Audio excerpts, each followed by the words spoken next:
So, a bit of backstory. We have a coffee brand that's doing great. They sell 100% coffee. However, recently a hurricane came through, so their supply chain is disrupted. It takes 5 years for a coffee plant to grow to the point that you can actually harvest. So in the meantime, they've asked me what else can they sell? What's going on in the coffee brand business? What we've done is we've done some research. We actually took a look at the category, took the data, we researched 538 coffee categories. We isolated the biggest growth from Q3 2024 to Q3 2025. You can see here the delta. It ranges in millions to dozens of hundreds of dollars.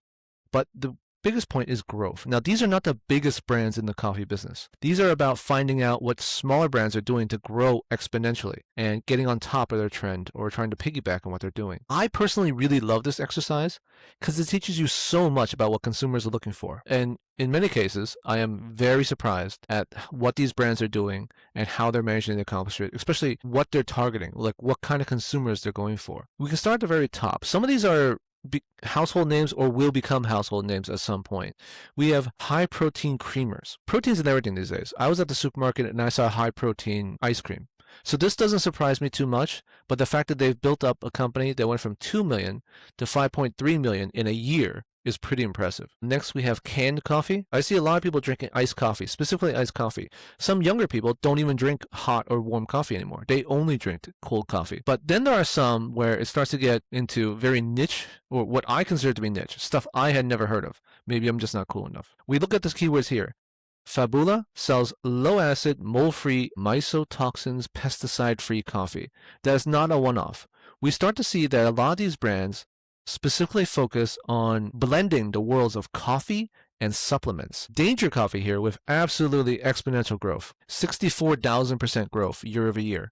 They sell coffee that's hard for me to really wrap my head around. It is mineral absorption, electrolyte, immunity function, brain function, trace elements, mold-free. I mean, is this even coffee anymore? I'm not even sure how to describe this kind of drink anymore. But this is the way consumers are moving. The old way of thinking, and there is one brand here that's more of a classic brand, is Italian Espresso. It's just all about where does the coffee originate from and is it authentic. That, frankly, is not the high growth category anymore. We have here a coffee that I never in a million years would have even imagined. It is coffee that supports heart health. I mean, there's a coffee for everything these days. Yes, if you want to be on top of your category, you should remember that jealousy and envy does not equal sales. You cannot just copy your competition, but you should at least look at which way the market is moving and understand if you need to pivot. If you're a traditional coffee brand focused on something like coffee from a single origin, it's authentic, it tastes good, etc., you may not see growth the way these brands have by moving into a new direction. Nootropic coffee with additives such as lion's mane. This is all about brain health. Now, the efficacy, I don't know if it works or not. I'll try it. But certainly, the numbers don't lie. There are enough consumers here to point out to the fact that this is something you cannot ignore. Now, oftentimes with brand development for new brand owners or brand owners that haven't really figured out what they want to do in life, they sometimes lose money during the innovation stage because they just assume what they like is what consumers will like. If you're a business owner with amazing instincts, you might be able to get away with that. But at some point, you need to start making data-driven decisions. And this is the kind of market data that every business owner should have access to. And certainly as an agency, we can provide it. By comparison, let me show you something you shouldn't do. This is Zule. They are top of the milk frapper category. You can see right away their black, which is their main one, sells 20,000 units per month. That's an amazing number. I don't know what their profit margins are, but it doesn't matter. When you sell 20,000 units a month of anything, your profit margin doesn't matter because you're making money. Now, you also notice they have a lot of different configurations. I don't think I've seen a listing like this in a long time where you can actually scroll back and forth. They have more than 80 colors for this type. And then they offer other milk frothers that have different batteries, different power levels, stand without a stand. But if you start to click on them, like, how about this one? A pink one. All of a sudden, the numbers drop precipitously. What is the point of adding additional colors to sell a few hundred more units when your main unit sells 20,000? This sort of off-white gray sells 100 units a month. This is an example of perhaps a brand that is trying to increase sales, but they're not really innovating. They're not creating any new value in their product. What they're really doing is confusing the consumer. If you were managing the store, Paul, what would you do differently? I would figure out which ones are the best sellers and start to discontinue the ones that aren't making a huge impact. So you have like the top, let's say the top 5, the top 7 colors. Between 5 to 7. I think even 7 is a stretch, to be honest. They certainly don't need 80 plus colors. That's just way too many. It complicates your supply chain. It makes it very hard for the consumer to pick the one they want because they might dwell on your page very long, but at some point they might just get exhausted and leave. In the end, people are just going to default to black anyways. So, I mean, I don't need to do the math. I already know that black sells more than all of the other colors combined. This is a common mistake brand owners make.